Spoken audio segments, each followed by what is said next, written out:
बिहार चुनाव में सबसे बड़ी पार्टी बनकर उभरी ओवैसी। हम बात विपक्ष की कर रहे हैं। विपक्ष में इस वक्त आरजेडी कमजोर और एआईएमआईएम मजबूत हो चुकी है। लेकिन सवाल ये है कि महागठबंधन को क्या सिर्फ ओवैसी और प्रशांत किशोर ने ही नुकसान पहुंचाया है या फिर कोई और भी है। दरअसल बिहार विधानसभा चुनाव 2025 में बहुजन समाज पार्टी ने भी एनडीए की जीत में महत्वपूर्ण भूमिका निभाई।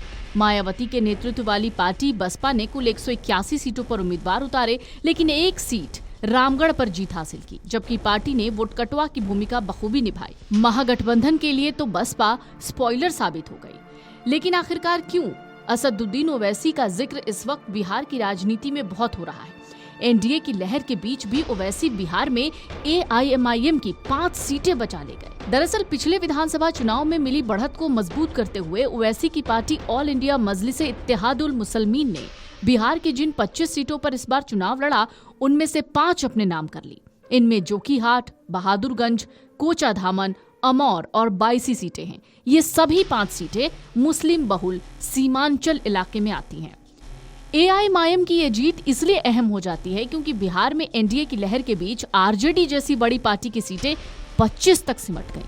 मगर एआईएमआईएम पिछले चुनाव में मिली 5 सीटों को बचाने में कामयाब रही, वो भी तब जब पार्टी के पिछले चुनाव में जीते 5 में से 4 विधायक आरजेडी में चले गए थे। सीमांचल में किशनगंज, कटिहार, अररिया और पूर्णिया जिले आते हैं, जिनमें कुल 24 विधानसभा सीटें हैं। ये इलाका मुस्लिम बहुल है और इसे लंबे समय से विपक्षी पार्टियों का मजबूत गढ़ माना जाता है। लेकिन एनडीए ने इस चुनाव में यहाँ 14 सीटें जीती, वहीं कांग्रेस के खाते में 4 गई, आरजेडी महज 1 पर जीती। अधिकांश सीटें एनडीए की झोली में जाने से ये साफ है कि अल्पसंख्यक समुदाय की बड़ी आबादी वाला ये इलाका बिहार में विपक्षी पार्टी के बेहतर प्रदर्शन की गारंटी नहीं देता है।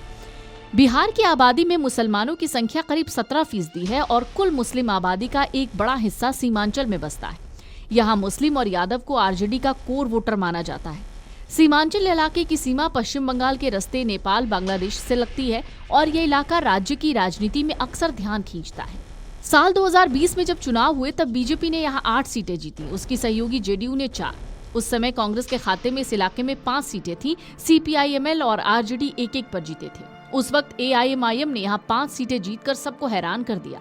हालांकि कई लोगों का तर्क था कि इससे आरजेडी और कांग्रेस के पारंपरिक वोट बैंक में सेंध लगी, जिसका फायदा बीजेपी और उसकी सहयोगी जेडीयू को मिला। 2025 में एआईएमआईएम ने न केवल 5 सीटों पर जीत दर्ज की, बल्कि वो किशनगंज के ठाकुरगंज और कटिहार के बलरामपुर में भी बेहद कम वोटों के अंतर से हारी।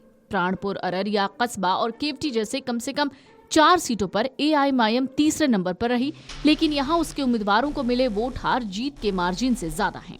इसका मतलब साफ है कि इन सीटों पर एआईएमआईएम नतीजों को प्रभावित कर पाए। इन 4 सीटों पर जीत मिली बीजेपी, लोक जनशक्ति पार्टी रामविलास और कांग्रेस को, लेकिन घाटा कुल मिलाकर महागठबंधन का हुआ, क्योंकि कांग्रेस पूर्णिया जिले की कस्बा सीट एलजेपीआर के हाथों में आ गई।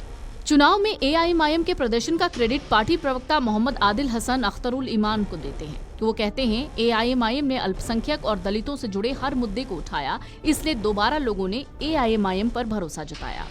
ऐसा माना जाता रहा है कि महागठबंधन के वोट बैंक में एआईएमआईएम ने जो सेंध लगाई, उसके 2 मुख्य आधार थे। पहला ये कि ओवैसी लगातार अपनी रैलियों में सीमांचल के लोगों की उपेक्षा का मुद्दा उठाते रहे, साथ ही उन्होंने मुसलमानों को पर्याप्त प्रतिनिधित्व देने की मांग उठाई। दोनों प्रमुख गठबंधनों ने आबादी के अनुपात में कहीं कम संख्या में मुस्लिम उम्मीदवार उतारे थे। वीडियो डेस्क अमरउजाला.com। अगर आप ये वीडियो YouTube पर देख रहे हैं तो हमारे चैनल को सब्सक्राइब कर बेल आइकन दबाएं और Facebook पर देख रहे हैं तो हमारे पेज को लाइक करें।